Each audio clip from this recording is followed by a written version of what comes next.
Listuguj salmon raids research presentation. Here's a timeline of major events in the Listuguj salmon raids. Summary of the indigenous perspective.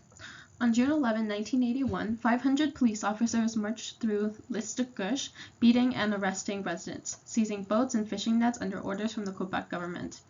The Listuguj fished the Listuguj River for thousands of years, but in the 1970s and 1980s, attempted bans on commercial fishing to protect declining salmon stocks resulted in high tensions between native and non-native fishers. The Mi'kmaq are duty-bound because they believe that they have sacred duties of stewardship over fish and other natural resources. These duties are the basis of their identity, culture, and livelihood. Back on June 11, 1981, united the community to successfully organize and block a second raid on June 20. The National Indian Brotherhood called the Minister of Indian Affairs, John Munro, who stated that the Listuguj right to regulate their own fisheries overrides any provincial regulations. Then the council and chief met with the government to resolve the issue. The Listuguj positioned they had an inherent right to fish that predated the federal and provincial governments, and they understood the balance between exercising their inherent right and taking responsibility for protecting the salmon stocks. In 1993, they established a Mi'kmaq law for their right to fish and to manage the resource that they depend on. Through extensive consultation with all community members, the Listuguj got organized and they developed the Listuguj Mi'kmaq First Nation Law on Fisheries and Fishing.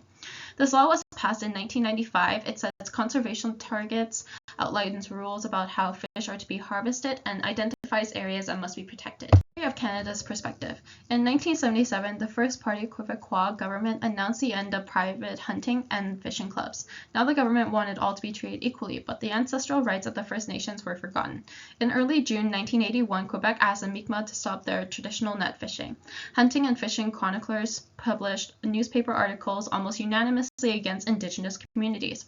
The government gave the Mi'kmaq an ultimatum. They refused to withdraw their nets, so Quebec sent its police. CPC raided Listuguj First Nations so that they could impose new restrictions on the harvesting of salmon by First Nations. The Minister of Fisheries, Lucien Lessard, felt that the Listuguj were overfishing salmon, even though the community's overall salmon harvest was only a fraction of what was harvested by non-native fisheries. According to Lessard, the Mi'kmaq put approximately 500 nets in the water to challenge the province's order. He claimed that this could jeopardize the survival of salmon. This resulted in QPC raiding the First Nation community on June 11th and 20th. Images of police marching down the streets, beating Listuguj community members, and seizing boats was seen on news networks across Canada. According to Lessard, there are some things that I didn't want and that I didn't completely control. The police entering the reserve was not under my control, it was under the control of the Department of Justice. An agreement was reached a few weeks after the raid between the Quebec government and the Mi'kmaq, and a somewhat peace was reached.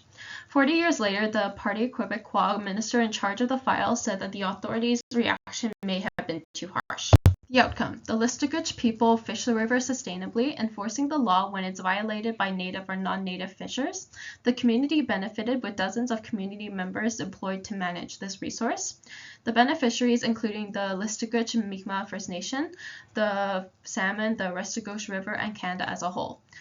The Constitution Act of 1982 recognized several rights of Indigenous people. The Supreme Court of Canada recognizes the right of Indigenous people to fish for food and social purposes in 1999 in the Marshall case. In April, Listuguj and Ottawa reached an agreement under the Marshall decision, which reaffirms their right to fish and sell their catch. From the three pillars of white supremacy, genocide, colonialism is a theme that's reflected in the Listuguj salmon raids. Because the Quebec government wanted everyone to have access to hunting and fishing areas, but they forgot the ancestral rights of the First Nations and only imposed restrictions on the Listuguj. The government didn't respect their inherent right to protect the fish for present and future generations, which is the basis of their identity, culture, and livelihood. The Quebec government only wanted them to fish if they say it's okay and only be allowed a small number of fish, since Lessard claimed that they were overfishing, even though the community's overall salmon harvest was only a fraction of what was harvested by non-native fisheries, which implies that the Quebec government wanted to control the Listuguj so that the non-native fisheries could get most of their fish on their land. Then the Listuguj could be slowly edged out of their territory because to get full access to all their fish, the Listuguj must disappear, according to the three pillars of white supremacy. I've learned that since the government has a history of neglecting the rights of First Nations, especially if it's about their land or their land resources, more people need to speak up against it and act. Even though lawmaking is between the First Nations and the government, our online support across Canada and across the world can make a huge difference in supporting and backing First Nations. Here are my citations and references.